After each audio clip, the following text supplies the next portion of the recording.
Praise the Lord, hallelujah.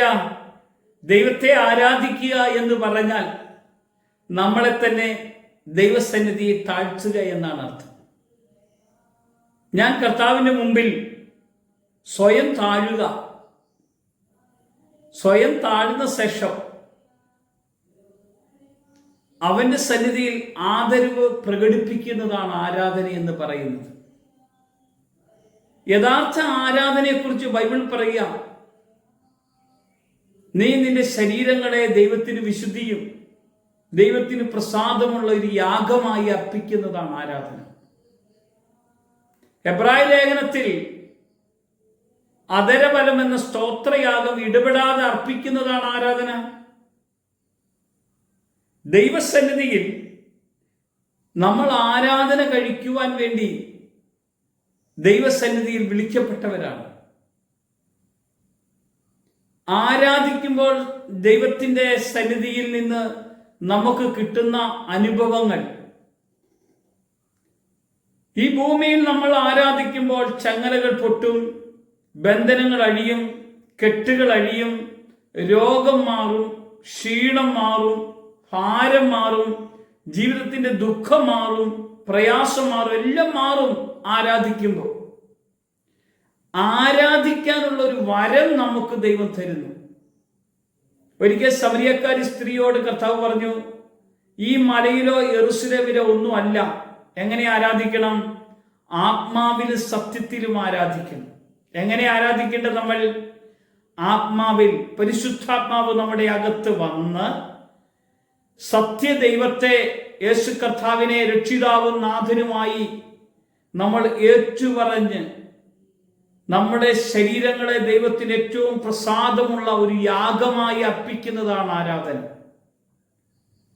പഴയ നിയമത്തിന്റെ ആരാധന മൃഗങ്ങളെ യാഗം കൊടുത്തുകൊണ്ടുള്ളതാണെങ്കിൽ, പുതിയ നിയമത്തിൽ നമ്മുടെ ശരീരങ്ങളെ കർത്താവിന്റെ സന്നിധിയിൽ യാഗമായി അർപ്പിക്കണം. ശരീരങ്ങളെ യാഗമായി അർപ്പിക്കുമ്പോൾ ഈ ശരീരം കർത്താവിന് ഏറ്റവും പ്രസാദമുള്ള യാഗമാകണം.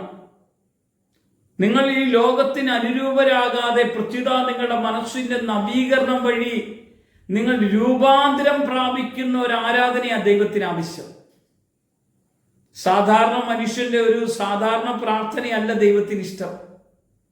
പുതിയ മനുഷ്യന്റെ പുതിയൊരു ആത്മീയ ആരാധനയാണ് ദൈവത്തിന് ഇഷ്ടം.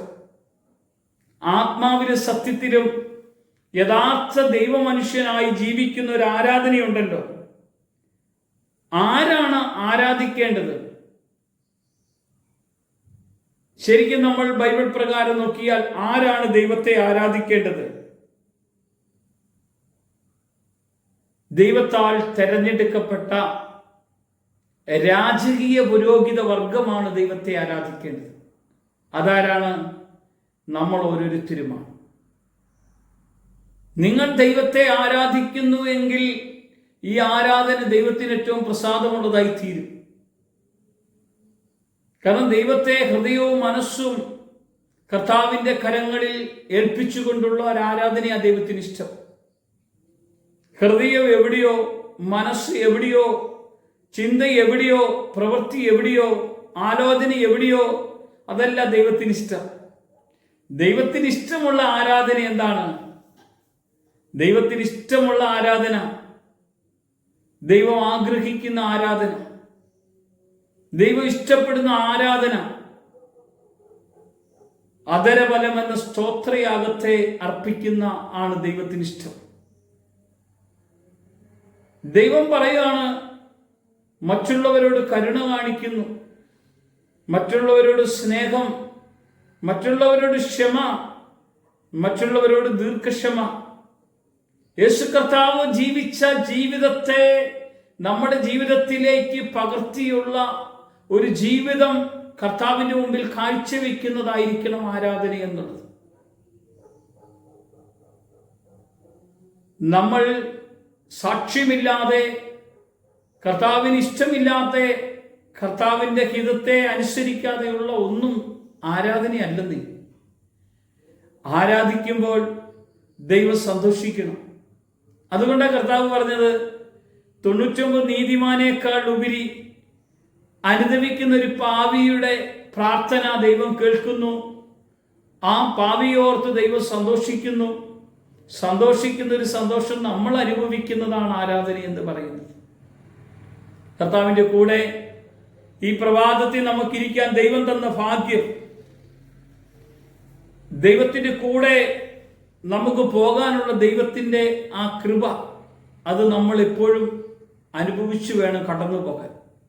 നല്ലൊരു പ്രഭാതം തന്ന ദൈവത്തിൻ്റെ മുമ്പിൽ നമ്മളെ ഒരുക്കാൻ, കർത്താവേ നീ നൽകിയ വഴികളിലൂടെ കടന്നു പോകത്തക്ക വിധം നല്ല പ്രഭാതം തന്ന ദൈവം ഓരോ പ്രഭാതവും പുതിയതാണെന്ന് പറഞ്ഞ് കൂടത്തിൽ ഞങ്ങളെ നടത്തിയെങ്കിൽ ഞങ്ങൾ ഹൃദയവും മനസ്സും തുറന്ന് നിന്നെ വിളിക്കുവാൻ നീ ഞങ്ങൾക്ക് തന്ന ഈ അവസരം ഒട്ടും കളയാതെ നിന്റെ കൂടെ ജീവിക്കാനുള്ള കൃപയ്ക്കായി ഞങ്ങൾ പ്രാർത്ഥിക്കുന്നു.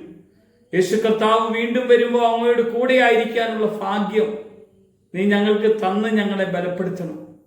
ബുദ്ധിയുള്ള വചനം കേട്ട് അനുസരിച്ച് ജീവിക്കുന്ന ഒരു ദൈവവൈതലായി വളരാൻ കർത്താവ് കൃപ തരുന്നതിനായി സ്തോത്രം. യേശുവിന്റെ നാമത്തിൽ തന്നെ ആമേൻ.